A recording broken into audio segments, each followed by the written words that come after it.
All right, you guys, so welcome back to After School Adventures and Homeschool Adventures. This is a very exciting class for Miss Kaylee and I because we are going to our vernal pools. Now it's a little different today because we know that you won't be with us for this class.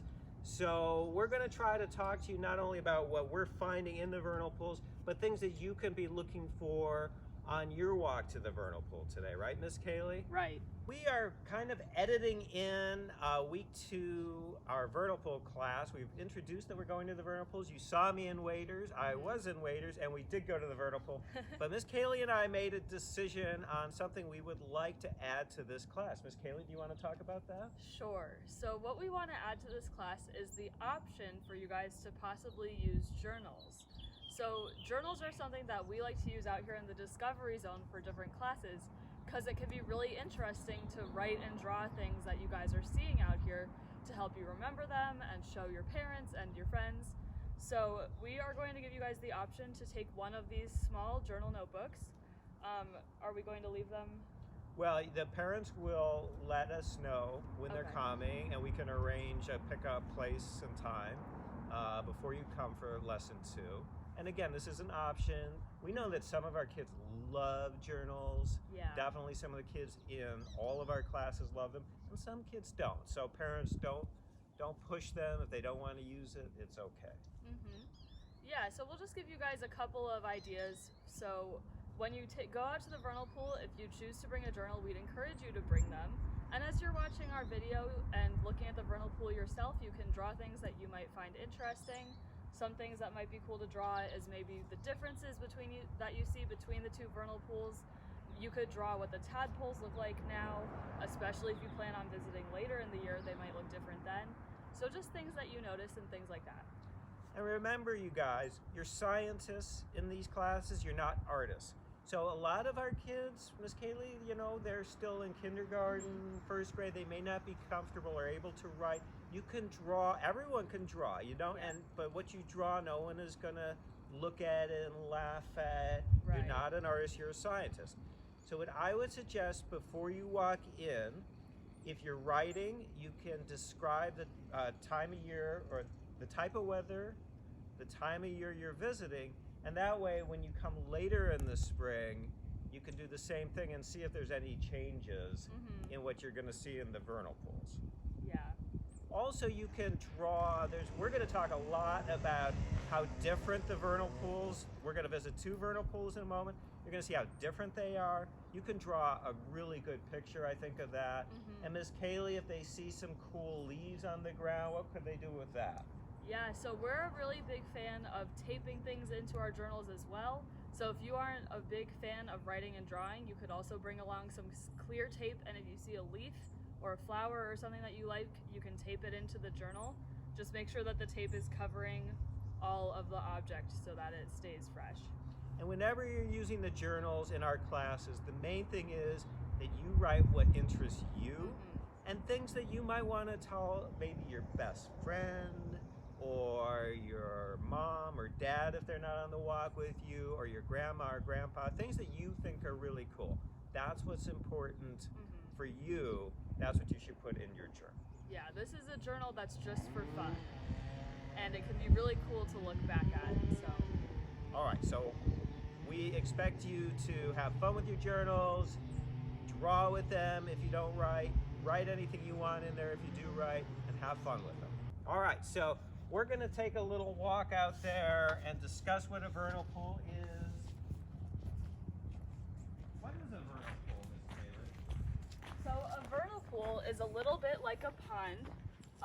When you first look at it, it's a little body of water, but the difference between a vernal pool and other bodies of water like ponds are that vernal pools actually dry up in the fall and the winter, and then in the spring they refill with rainwater and snowmelt, so they only have water in them for part of the year. So that's really interesting about vernal pools. Mr. Tom, if there's no water in a vernal pool, what does that mean about who lives there? Well, it means that I can say who doesn't live there. That would be good. Who doesn't live in a vernal pool? So you guys, let's think about that for a second before we give you the answer. Who needs to breathe in the water all year round? Who swims around, and if they're out of water, they can't survive. Let's think about that. Who might that be? And we don't have those animals here. So you might have it at home in a tank. You might go to an aquarium to see them. Any guesses, you guys? I think we're talking about fish, right, Miss Kaylee? Yeah. And now the good news for our frogs and salamanders is in the springtime, after really the first warm rain that was really early this year, Miss Kaylee, it was, I don't know if you were home then. No, I don't think you were back yet. It was late February, which is about the earliest I ever remember. But when that first warm rain comes and it is above freezing, which, you know, it was in late February, that's sort of the call to the salamanders and frogs, the adults, to come on out. And where do they go? They go to the vernal pools for a very important reason. So frogs and salamanders use vernal pools to lay eggs because they know they'll be safer there because there are no fish to eat the eggs or the frogs. And we know a lot of you guys, again, who have been in our classes, we know you know a lot of this stuff, so we'll try to ask you some tougher questions as we get to the vernal pool. But for those of you who are new, we definitely do have some new people in our after-school classes. Yeah, that's where they go, and they instinctively know that there are no fish there, so they know that this is a safe place for them to lay their eggs. So this is a really important habitat for our frogs, salamanders, turtles also. Turtles too. But a lot of animals will use these just to like come and take a sip and a drink. And then there'll also be other types of animal life in there too. Miss Kaylee can definitely talk a lot about as well. All right, so we're turning down Classroom Court. Yep. Now we know in our last week's episode of the scavenger hunt, we didn't get to the vernal pool, so we're gonna kind of do this part now along with the scavenger hunt, and you'll definitely, we'll see if we see some frogs. I don't know, we haven't seen a lot yet, Miss Kaylee. Why do you think that is? So one of the reasons we haven't been seeing too many frogs yet is because it's been kind of cold, right? Colder than usual. It's cold and the water's cold. Right, so frogs are cold-blooded, and that means they need the sunlight to warm themselves up so that they can move around.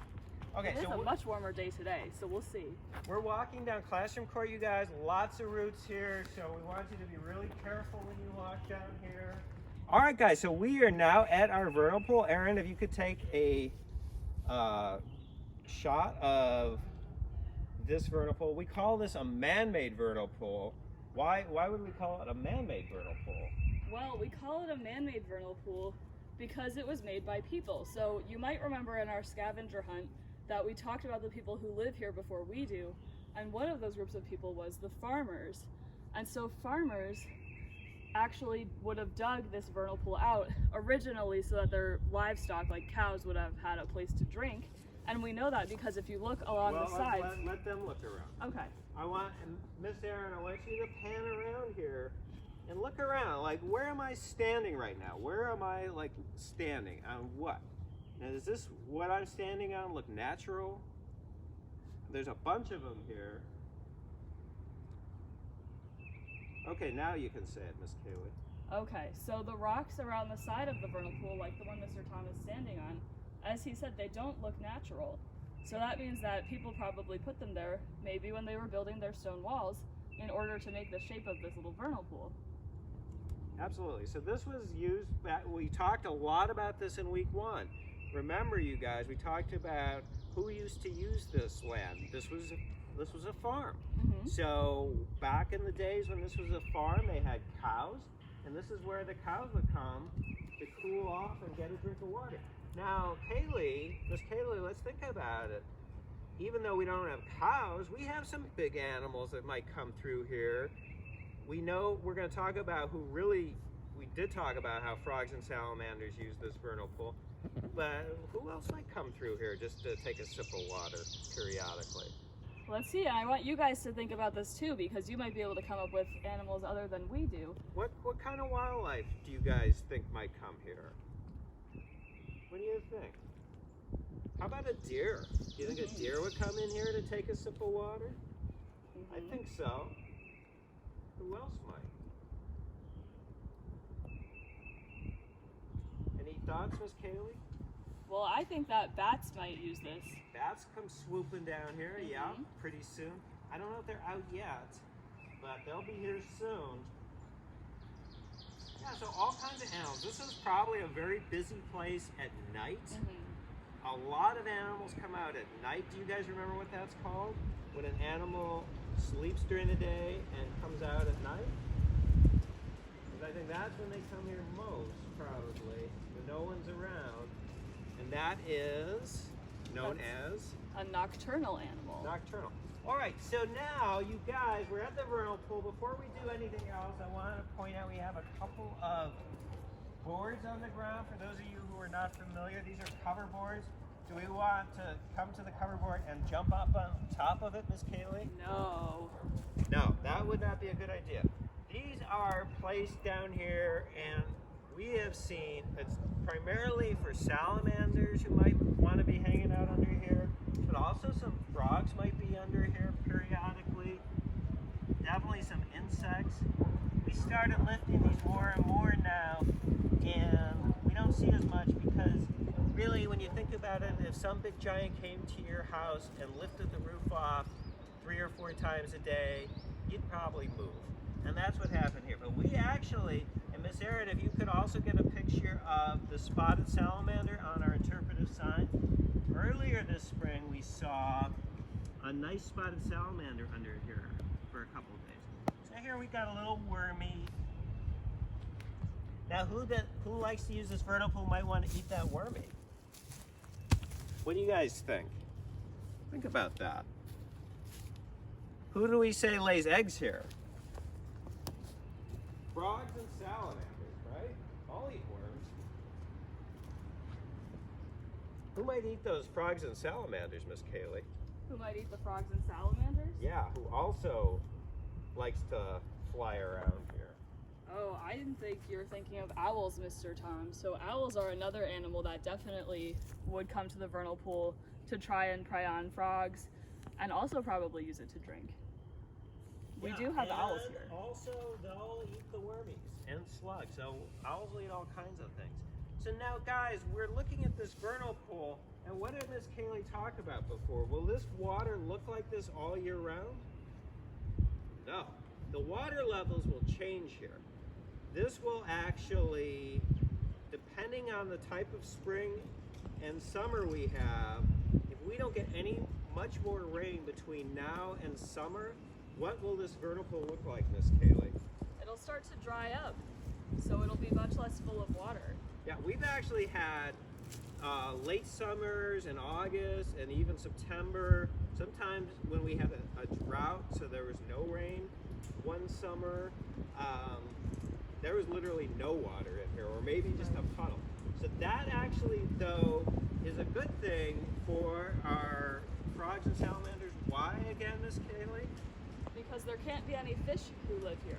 All right, so these frogs and salamanders came out here at the end of February, Miss Kaylee. Do you think that's a good idea when you think about like all of the cold weather we had in March and even April, where we had so many days where it was freezing? It was even freezing a few days ago. That can't be a good idea, is it? Why would frogs and salamanders come out so early to this vernal pool? Well, there are a couple of important reasons why they might come out early. As Mr. Tom was just talking about, the water in the vernal pool will eventually go away. So the tadpoles need enough time to grow into frogs before they can leave the vernal pool while there's still water in it. And so this vernal pool dries up earlier than our other vernal pool, right, Mr. Tom? It dries up much earlier. Much earlier. And when you think about it, what is a tadpole? Can the tadpole live outside of the water? No, a tadpole can't, because unlike frogs, tadpoles have gills, and they breathe water. So you guys, when you come here, we've cut pretty much a nice little trail. It gets very muddy around the other side of where we're standing now.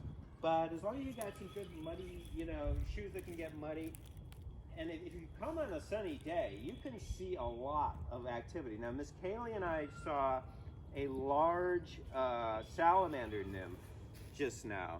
So even though there are no fish in here, there still are some potential predators for our little tadpoles. So now you can see these tiny little tadpoles, and we'll keep coming over the next few weeks to see how they're doing.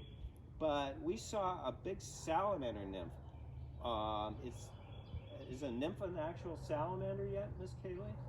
So a nymph is kind of like a tadpole is to a frog. When a salamander is a nymph, they also have gills and they swim around. So they're a little bit different, right, Mr. Tom? They're different. We have a fairly unusual type of salamander. In this case, it's the only type we have. It's a marbled salamander. And what's different is the adults, they use this vernal pool a different time of year to lay their eggs. They actually come out in the fall.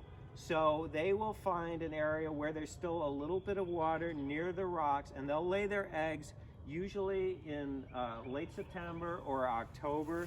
And apparently, at least this year, it looks like they were successful in hatching some of their salamander nymphs. So these guys come out to lay their eggs, again, the adults, in October. These salamander nymphs, these marble nymphs, they've been growing for a long time now. They're pretty big. They've had algae to eat, but now, Miss Kaylee, what else do they have to snack on? I think they've got some tadpoles to snack on. Yeah, so they are probably one of the bigger threats right now to our tadpoles. I suppose a snake could get in here and start snacking on tadpoles. Is that right, Miss Kaylee? Yeah, it could. But yeah, salamanders are kind of crazy because they will eat anything. So now, we didn't there get it is a again. video for By you the big guys of when our frogs especially lay their eggs. Is it? But I can show you, and maybe Aaron Maybe can see camera can in pick it here. up. Is it that thing? He's behind the log where there's algae Aaron, on the log. let's Yeah. forget about him for now. And come on over here when you get a chance. And I can still point out to you some egg masses that are still in the water. I don't see them. Sorry. So when you come here, if you come here in early May, they may have all been dispersed. But there are still some egg masses, and this is where they all were laid, Miss Kaylee. I don't think there were any others that, of the frog egg masses, that were laid anywhere else. I believe these are still all wood frog egg masses. We're going to talk about the difference in the two types of frogs. These are wood frogs that come here to lay their eggs. And once they're done with their laying the eggs, do they stick around, Miss Kaylee? They do not stick around. So No. our wood frogs are interesting because they live on land the rest of the year. Yeah, they're gone. So we do not see them. When we see frogs in here typically this time of year or as we get warmer, they'll be actually the green frogs that live in our next vernal pool that we go to, which is kind of funny. And they may be here for the same reason. They may like to snack on some of these tadpoles, honestly. But so hopefully you can see through the water here some of those egg masses that are remaining. Lots of tadpoles, big amounts of them back here. And then Miss Kaylee, let's back up, and I think there's a salamander egg mass in the direction you're heading. Yeah. Now let's see if we can point that out. So now you guys, you're old enough to know, some of you may remember this, we had a problem with our tadpoles last year. They did not survive. So we are not going to disturb this vernal pool this spring. Even if we had classes, not just for the video classes, we would not be going into this vernal pool. So we're not dipping our nets in there. We're not walking in there. We're not doing nothing in there. Now so we're just gonna point to things. And if you were wondering why we're not going in this year, it's because the tadpoles didn't survive. We want to give them, we don't want to stress them at all. Here's another, I believe those are wood frog tadpole egg masses. And you can see how, you guys, take a look at what color they are. In some cases, they're kind of greenish. Oh, wow. So there's a salamander nymph right underneath my stick. I don't know if Oh, you guys yeah. can see. But so the salamander nymph is much, much bigger than our tadpoles. Because he's had a big head start. Yes, and so I already see this guy has 4 little tiny legs. But the cool thing about salamander nymphs that's different from tadpoles is they have these huge feathery gills behind their heads, kind of like a mini lion mane. And Miss Kaylee, we will give Aaron a picture to put in the video of what an adult marble salamander look like. They're really cool, you guys.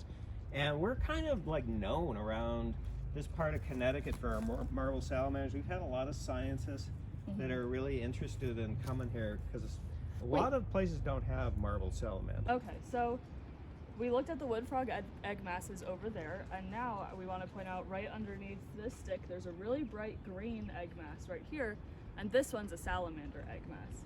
So when you guys come out here, you can look around in the vernal pools and see if this one's still here, if the ones over there are still here. They don't move around too much. But what might be a reason why the egg mass would be gone, Mr. Tom? That's a tough one. If they don't move, where could they go? So what's inside the egg masses? So inside the egg masses, right, they hatch into tadpoles or baby salamanders, and then the egg masses actually serve as those animals' first meals.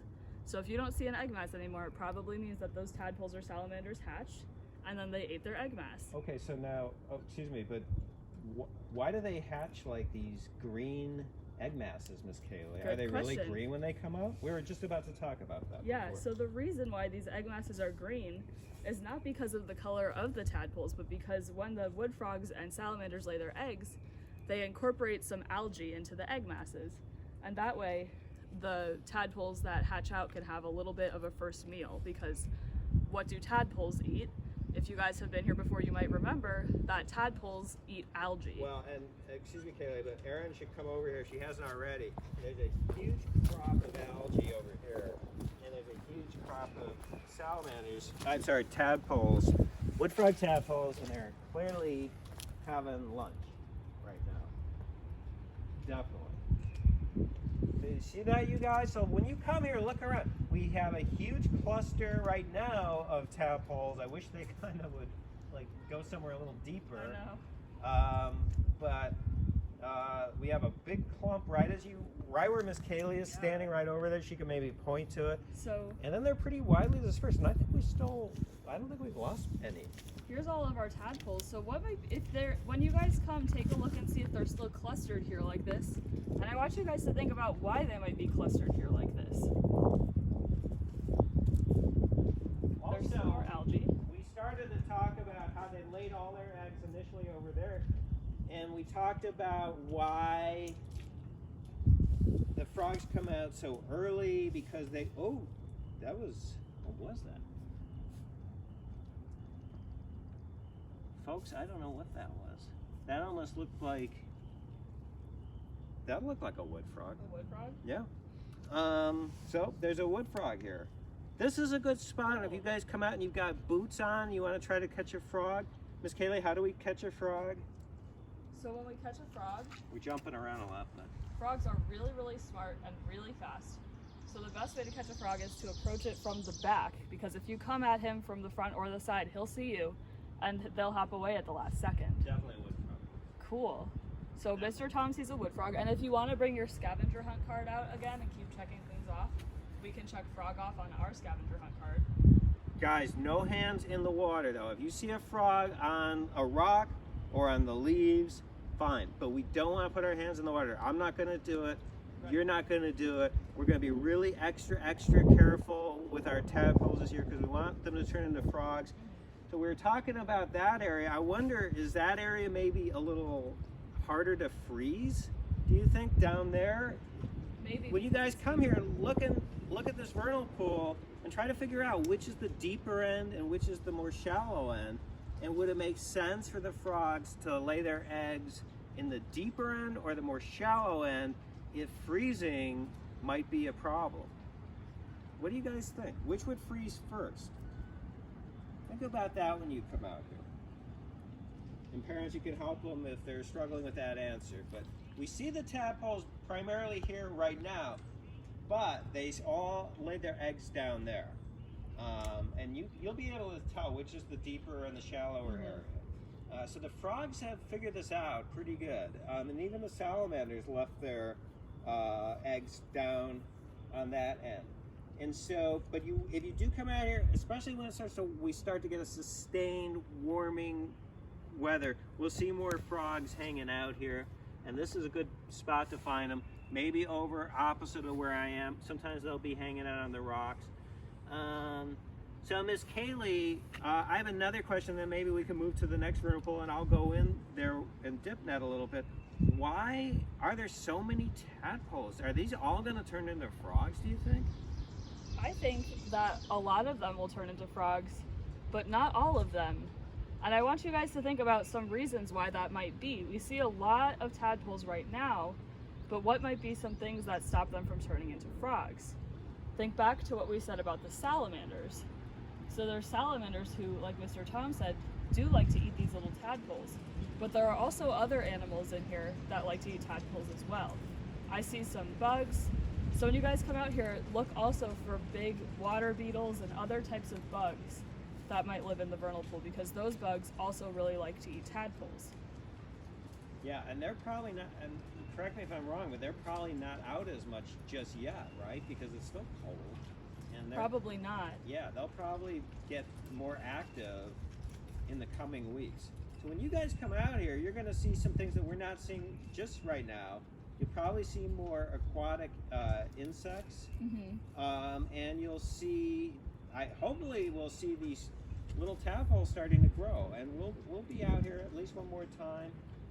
We're going to do another scavenger hunt that incorporates frogs, tadpoles, worms, bugs, all of that, and hopefully we'll see these guys growing. And I think hopefully a lot of these guys will turn into frogs. But the mama frog lays a lot of eggs because they know that they're not all going to survive. All right, cool. So are we ready to go to the next vernal pool, you guys? Yeah, let's go. Okay, so we're just leaving the first man-made vernal pool, and now we're walking down the path towards the natural vernal pool. So you're going to continue the way we were walking before. And obviously you're going to be excited to get to the next vernal pool, but Miss Kaylee, remember our rules that you told them. This is probably a really good time to remember what Miss Kaylee warned you about. What was that rule, you guys? You remember what Miss Kaylee told you not to do in week 1? Don't run. Don't run, right? And there's another important reason to do that here, because frogs, if there are any in the natural vernal pool right now, frogs can hear really well, and they can also feel in the ground really well. So we want to sneak up on this vernal pool. That means we want to be walking really softly and not talking, and we're going to be quiet when we get closer. That way we don't scare away any frogs, and that's what you guys should do too. And when you guys come out here, I'm pretty sure, in about 2 weeks, as long as we get some warmer weather, that first vernal pool will have frogs hanging out there. It's just a little cold still. A lot of roots. All right, so now we're talking about frogs and salamanders today. We're visiting the vernal pools, and we've explained a lot about how they use the vernal pools, and we're going to definitely see some cool critters, I think, in a minute. But Miss Kaylee, who is a scientist, she could probably tell us, why do you guys think, and maybe we won't answer this right away, we'll just talk about some of the different things that occur with frogs and salamanders. But I want you guys to think about when you come here. Oh, what do we hear? We heard this last week too, you guys. Definitely when you come here, use your eyes and your ears. You guys remember what we talked about that sounds like? We actually saw, we didn't point it out, but it was hard for us to point to it. There were some little peeper eggs in the other vernal pool, I think. And those are peepers. Yeah. That would be cool if we could find them. Yeah. At night, you guys, this time of year, if you came here around sunset, the peepers would be just so loud. You probably hear this near your house, or might hear this near your house. Yeah, so they're not crickets, they're peeper frogs. Yeah, and they'll be lined up And I think they have like their little territory is. Yeah, their territory is like I think 17 inches around Yeah, them. they're tiny. Very small. And I'm actually surprised they're still keeping, first of all, in the day, and second, because they're nocturnal, and second of all, with us, now they stop. Because usually they won't make any noise, at least not during the day, if they hear people. All right, so back to my big science question. My question to you guys is, why do scientists care so much about frogs and salamanders? And we're going to give you some clues here as we talk about that. But I want you to think about that. There are a lot of animals to study, but scientists in particular really find it interesting to study frogs and salamanders. So there's something about them that's a little bit different than other animals. And think about that as we talk about stuff as we're in here. All right, so now, when you guys come here, you're not going to have Miss Kaylee or me with nets, and of course Miss Kaylee is very, very efficient with a net and waders as well. But when you come here, especially as it warms up, if you just step near the vernal pool, you're going to start to see some of our critters moving around. And these guys, the first things that you probably see are also tadpoles. But what's going to be different about these tadpoles, Miss Kaylee? So there is going to be a difference between the tadpoles in the man-made vernal pool and this vernal pool that we call the natural vernal pool, because there's a different kind of frog in here. You might remember Mr. Tom mentioning that we also have green frogs who like to hang out at the man-made vernal pool, but the green frogs will come and lay their eggs in this vernal pool. So Miss Kaylee, I'm going to just tell you, I think I see some wood frog. And I think you mentioned that last year too. yeah, I think there's some wood frogs now. And this is science, you guys. You know, scientists will come up with hypotheses and they'll think about what they expect to find, but then the actual science is investigating, right? yep. And so we're finding that there's actually the last two springs, the wood frog tadpoles are also using this vernal pool. Yeah, and so that's another way too that in addition to science, that different types of frogs and animals change their behavior over time. So 3 years ago, we weren't seeing wood frog tadpoles in this vernal pool, but now we are. So that's really interesting. So I think while Mr. Tom is wading in, maybe we could take a look at this vernal pool. And when you guys come out here by yourselves, I want you to think about how different this vernal pool looks from our other vernal pool. Is it bigger or smaller?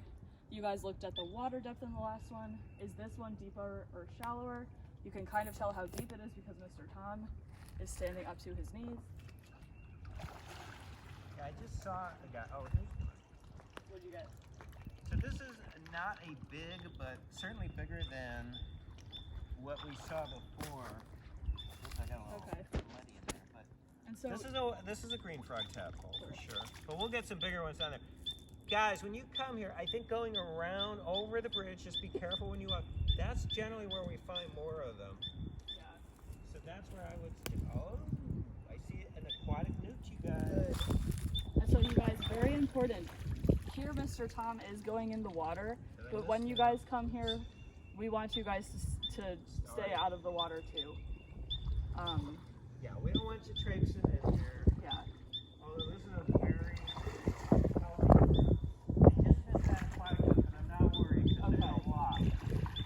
So just as a reminder, an aquatic newt is a type of salamander life stage. Should I talk about life stages now or wait till you come back? Go for it. Okay. So one thing we didn't really talk about at the other vernal pool are the life cycles of some of our animals. So we talked about how tadpoles become frogs. So the life cycle of a frog, as you guys know, they start off in their egg masses, and then when they hatch, they're tadpoles, and then they swim around and they have a tail, no legs, they don't look anything like a frog, right? And then over time they get bigger and they grow arms and legs, and then eventually they lose their tails, grow lungs, and then they leave the pond or the vernal pool as frogs. So that's the life cycle of a frog. The life cycle of our salamanders is a little bit more complicated. So our salamanders also start off in egg masses, right? We saw the salamander egg mass at the other vernal pool.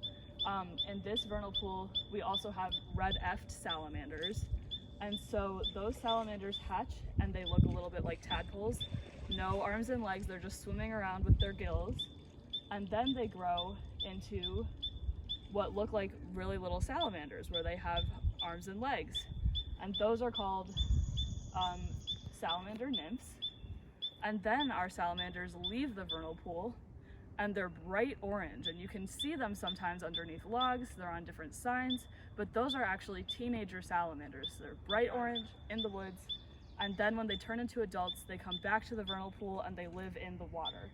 So if we find an adult salamander in the water, he already lived on land for a little while. So that might not make a ton of sense to you guys yet, but when Mr. Tom comes back with our catches, we'll talk about this again. All right, you guys, so Miss Erin is on the other side. This is where I think you should head to see your your green frog tadpoles. I've got some in a bucket here, but if I step around here, keep the camera where you had it, Miss Erin, and you guys might start to see some tadpoles, some big guys swimming through. I made it a little mucky here. So Erin, if you could maybe get to the clear area now. You see those guys coming through? Yeah, so there's a lot of tons of green frog tadpoles. All right, so we just caught a few more. Well, we got plenty for Miss Kaylee to show you now. We got a whole family, and we have, and there's another salamander. Let's see if I get him. Yep. There is so much activity here, you guys. It's crazy how much stuff there is. It's almost like too busy. All right, so Miss Kaylee, you can show them. We've got the aquatic newts and the green frog tadpoles. That's primarily what's really going through here. Are they showing up on the camera okay? Should we put them in the sun? Okay. All right, so take a look at these big tadpoles in here. They are so much bigger than our wood frog tadpoles. So these are the green frog tadpoles. And one of the reasons that they're so big is because green frog tadpoles actually stay tadpoles for 2 years. So you see here we have some much smaller ones. There's a small tadpole and a big tadpole. That probably means that's a first-year tadpole, and this is a second-year tadpole. So this one's going to turn into a frog this year probably. Okay, so now guys, just let me interrupt Miss Kaylee and think about what do they need to do before they become frogs? And do we see any evidence that they're starting to do it yet? Right, so you might remember I talked about it earlier, but what are the stages that a frog goes through as it becomes a frog? After it's a tadpole that looks like this, what does it have to grow? So think about that for a second. And then I want, let's see, Miss Erin maybe come close to the bucket, and I want you guys to take a look and see if any of these tadpoles have very little legs on them. Because the first step is that they'll grow back legs, and I don't see any legs on them yet. And I'm looking for more big guys that maybe have some legs, but I don't think they're quite ready yet. But thinking like a scientist, I wouldn't expect them to have legs yet because it's only the beginning of May, and like Mr. Tom has been saying, this has been a very cold spring. But when you guys come out here, you can probably see these tadpoles from the banks. And I want you guys to look and see if you can make out tiny legs too. So the other thing in this bucket is our salamanders. So right here are 2 salamanders. These are the red-effed salamanders, and these guys are actually adults. So in the other vernal pool, the salamanders that we see would have been the babies, the nymphs, but these guys are adults. So like I said, remember, they started off in an egg mass, and then they hatched and they looked like tadpoles. Then they became teenagers and they went out on land and they were bright orange. And then as adults, they come back to the vernal pool. So when they were the bright orange salamanders that you guys might see on a walk, they had lungs and they breathed air, but then they came back to the vernal pool and now they have gills again and breathe water. So their life cycle is a little bit different than a frog. So what are these salamanders and now we're not seeing still any of the green frogs, and they're big. So Erin thought she might have seen one last week, but and maybe over there. But I didn't see any from the bank. Yet. Probably why? Because it's just too cold, Miss Kaylee? Probably, yeah. So today's our first warm day in a while, but when you have a lot of cold days in a row, the water really can absorb that coldness. It's cold in here. And yeah, Mr. Tom says it's cold. So the sunlight will heat the water, But if this is the first warm day, then the water might not be warm enough. It's cold. So we don't see any green frogs in here, but we do see the adult salamanders. Now, what's one thing that they would eat in here? We don't have any in our bucket. Maybe I'll try to get some, but I don't see a lot of them either. But what's one thing that they will both eat that's in the water and on land, Miss Kaylee? Bugs? Bugs, Yes. Yeah, so there are aquatic insects in here that they're probably too small for me to even net because they go right through the holes of the net. But there's definitely a lot of little insects in here, bugs that they'll eat. Yeah. And they eat a lot of bugs when they're out on land, right? So that's something that's a little bit unusual about frogs and salamanders, right? That's right. And yeah, so salamanders are a really interesting animal because they will literally eat anything they find that they can. And like Mr. Tom was saying, the aquatic insects in this vernal pool and the other pool can also eat our tadpoles. So just to talk about a little bit some of the aquatic insects that are out here, there are dragonfly larvae. Some of you guys might have probably seen dragonflies before, but did you know that dragonflies started off their lives as aquatic insects that look like spiders? So if you see a spidery looking thing, it's probably a dragonfly larva. There's also water beetles, like I said before. If you see little spidery guys walking on top of the water surface, those are water striders. So there's lots of aquatic insects in here. And because you guys are a little bit older, I'll just talk a little bit about how the scientific name for an aquatic insect is an invertebrate predator. So the word predator, you guys might know what that means. A predator is someone who catches prey, and invertebrate is a word for an animal that doesn't have a backbone or a spine. So if you feel your back, you know that you have a spine in there. That makes us vertebrates, but invertebrate predators have no spine, so they have a hard outer shell-like armor that keeps them safe. And we have a guest with us now. Yes, we do. This is and you know, another rule we didn't mention, you guys, but remember this because of social distancing. If you see another family, if it's not your family, you need to keep your distance. Don't be getting too close to anybody, okay? Mm-hmm. All right. So when you guys come here, because we're not going to be going into the vernal pool, you can still identify a few different things with your senses. One sense that you can use is your sense of smell. Okay, so when you come here, especially to this side of the vernal pool and even to the other side of the vernal pool, you might notice, take a take a good smell, okay, and let me know, or let your parents know, what does it smell like over there? What does it smell like?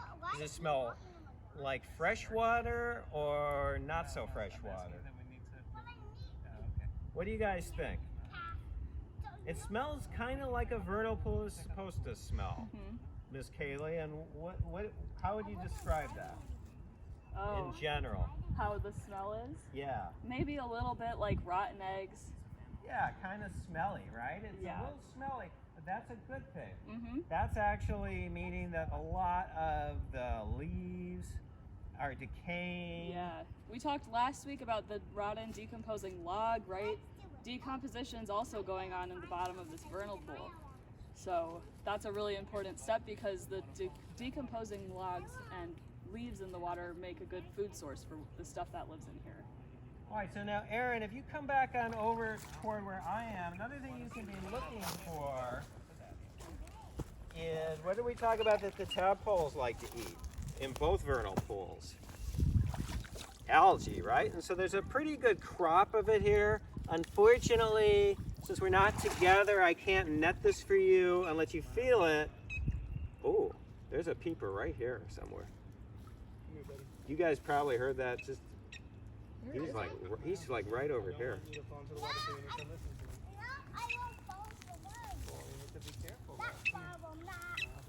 He's right here. All right, and guys, we just have a family here right now, so that's what you're hearing in the background. But we also hear a peeper.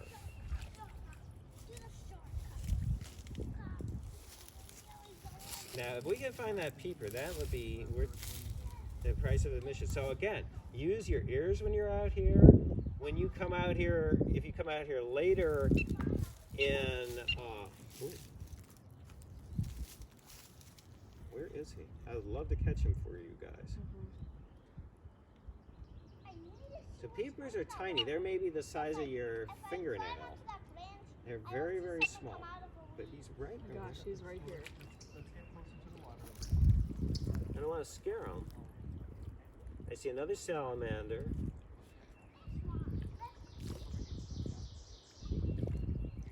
And you guys can see, the more I step, the more you can probably see stuff starting to move. A lot of the tadpoles, there's a big giant tadpole right there. Oh, there he goes. Yeah, so when you guys come out here, watch for ripples in the surface of the water, because that could be a bigger tadpole. Do we think the tadpole are the peepers on land? I kind of think so. I don't know. It doesn't sound like it, but I didn't think it went in the water. I think he's on the edge. But I don't see him, you guys. I don't see And he stopped peeping, so I probably scared him away. All right, but when you come here, you can smell the vernal pool smell. That's a good smell for a vernal pool. You want to have that kind of rotten egg smell. You can see the algae. We know who's eating that now. You can hear the peepers. By June, you'll probably start to hear the wood frogs starting to call. Certainly by June, if not sooner. They're not out yet, but they kind of just make like it sounds like a pluck of a banjo, almost like whoop, Yeah. whoop. Right? And we know that our wood frogs kind of make a quack sound, quack, quack, quack, quack. But they're kind of done with that now, right, Miss Kaylee? Oh my God. I just saw the frog. He was in the water. You saw a peeper? I think so, but now he's gone. Yeah, That's so you crazy. guys, you can spend a lot of time here, especially on a sunny day. You'll see a lot in the vernal pool. On the other hand, if you decide to come on a rainy day, you might see more activity on land. Yeah, and There'll be a lot more frogs and salamanders. They love the rain. Yeah. And the vernal pool is a place where the longer you look, the more you see. Like, I'm just sitting here, and the longer I look, the more tadpoles I see hidden in these leaves. So I encourage you guys to just kind of look and see what comes up the longer you look. And I don't also know if see Aaron some can water catch striders. this. There's some water striders right through here. Is that what you're seeing too? Yeah. So who would eat that, you guys? Our frogs, Come back up somewhere. our salamanders who are laying eggs in here. And now they would also eat insects on land, right, Miss Kaylee? Right, yeah. So now why would that make scientists interested in frogs and salamanders? What do we just talk about that maybe is a little different about frogs and salamanders? How do they use the habitat?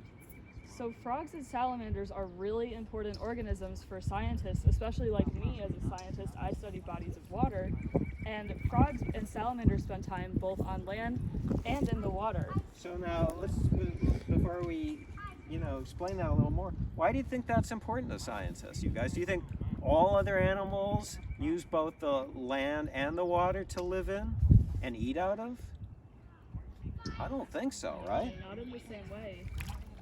Especially when they're in the water, these animals actually breathe through their skin, so they can absorb a lot of different things that are in the water. So if you have clean water, they're going to be really healthy. But if you were to visit a polluted vernal pool, you probably won't see tadpoles and frogs there because they're too sensitive to the pollution to live there. Yeah, and the same applies to the land, right? So they're kind of like really important because they can tell us a lot about the overall ecosystem. They can tell us about the health of not just the water, but also the land, or not just the land, but also the water. Yep. So it really gives you they give you a much better assessment for scientists of the overall health of the environment around us. And we call animals like those ecosystem indicators. That's a big term. Yeah, so if you guys haven't been over the word ecosystem before, an ecosystem is just a different place where lots of animals live. Like this vernal pool is an ecosystem.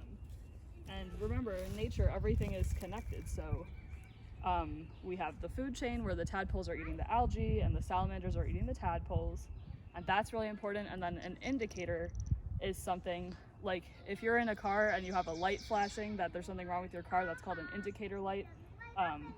So an ecosystem indicator is something like a tadpole, where if there's something wrong with the tadpoles, we know there's something probably wrong with the ecosystem as a whole. All right, so now, Miss Erin, I'm going to put back our tadpoles very gently and our aquatic newts back to their home, back to eat Mom, I'm asking you to stay on this side of the bridge. All of the algae and decaying materials. And we're having a great spring with that. And then you guys also, if you're willing to walk around a little bit, we've cut all this area out so that there shouldn't be any prickers here if you walk around here. In here, I'm not so sure there won't be some prickers behind this little vernal pool. There's just like a puddle. Yeah. But I suspect that's where the peepers usually hang out. Yeah, so this is part of the trail system that you guys can stay on. I do want to point one more thing out about the vernal pool while we're here, and that is if we were to look, Miss Erin, all the way over to the end over there, there's kind of a swampy area, and if you follow the trail all the way back, you can sort of see a little stream coming in, and then over there on the footbridge that you had to cross, there's a little stream running out. So that's really different than the other vernal pool that we were at, because the man-made vernal pool has no inputs or outputs like that. So that's one of the reasons. Do you guys think if you have water running in and out that this vernal pool, do you guys think that this vernal pool would dry up as much in the fall as the other vernal pool? So that's an important question. Well, and you think about the big tadpoles that have to live here for 2 years. Yeah. Right? So, we talked about how the wood frog tadpoles and their mamas know they come out early to lay their eggs because they know that water is going to disappear. But is this water going to disappear, do you guys think, if it takes 2 years for a green frog tadpole to turn into a green frog? I don't think so. There must be water in here, right? Right. Oh, there's a peeper, Mr. Tom. Do you see it swimming towards you? I think I might have seen it. Did he stop? Yeah, he stopped. Is this brown? Yeah, I just lost him. Where'd he go? And he's on that leaf. Um, Like that? Straight where I'm pointing? He's gonna jump though, the minute. yeah, he is. All right. So we do see a little frog swimming in the water. You Oh, guys he might just see moved, that right? too. Yeah. And On you can camera. see a aquatic newt just Yeah. strolling along. Another gigantic green frog tadpole. Yeah. So we did see some wood frog tadpoles on the other side as I was just walking in, which surprised me. But yeah, so you guys can see a lot just by standing on the sides. Oh yeah, there's a couple of aquatic newts right there. Very cool. Yeah.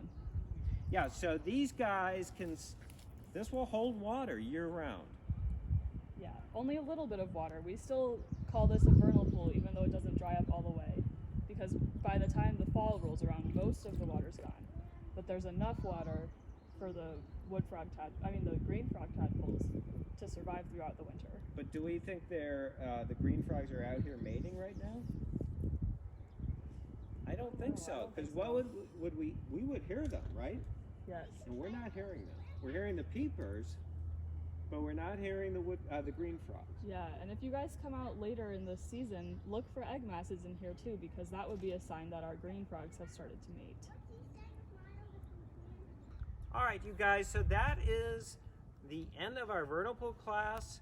We saw our man-made vernal pool and our natural vernal pool. When you come out here, definitely describe to your parents what you're seeing. And Miss Kaylee, what else do you think? I think it would be great if you wanted to let us know how your vernal pool exploration went. If you take any cool pictures or see anything cool, let us know. We'd love to hear. Also, I just wanted to share with you guys, if you do other walks around the park, these are our 2 vernal pools that we use for classes, but we actually have 17 vernal pools in total in the park.